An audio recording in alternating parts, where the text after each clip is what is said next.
Dyma stori Lludd a Llefelys.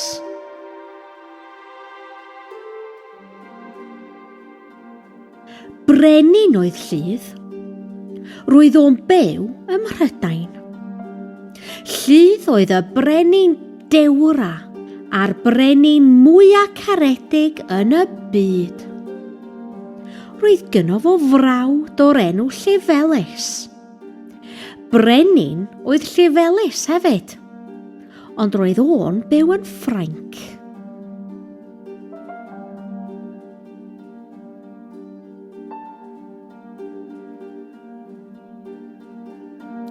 Roedd gan Lludd broblem fawr.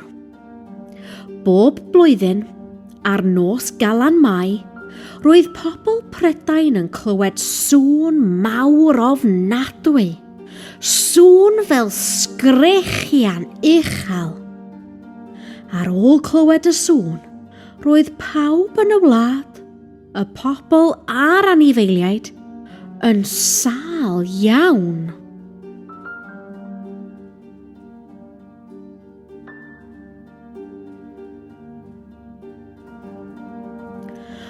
Dwy ddraig mawr oedd yn gwneud y sŵn. Un ddraig goch ac un ddraig wen.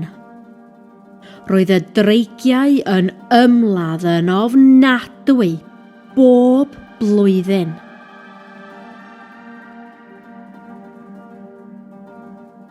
Mi aeth Lludd i siarad efo'i frawd Llefelys i ofyn am help. Llefelys fy mrawd i, dyma fy mhroblem i. Da ni'n clywed sŵn ofnadwy dwy ddraig fawr yn ymladd. Lludd fy mrawd i, dwi'n deall dy broblem di, ac mae gen i syniad bendigedig. Gwnewch dwll mawr yng nghanol Prydain. Rhowch gwrw yn y twll, ac wedyn rhowch flanced mawr dros y twll. Mi fydd y dreigiau yn syrthio i'r twll, ac mi fedrwch chi ei dal nhw'n hawdd. Diolch Llefelys, mi a i adre ar unwaith.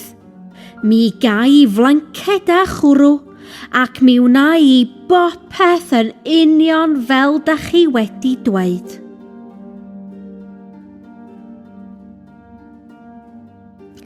Mi aeth Lludd adre a dechreuodd weithio. Mi greuodd dwll mawr yng nghanol Prydain. Mi roddodd o gwrw yn y twll, ac mi roddodd o flanced mawr dros y twll. Wedyn, mi arhosodd Lludd i weld be fasai'n digwydd.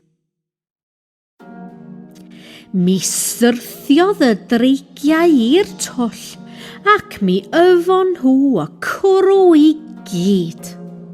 Roedden nhw'n sownd yn y twll. Lapiodd Lludd y dreigiau yn y blanced a'i cuddio nhw yn Ninas Emrys yn mynyddoedd Eryri.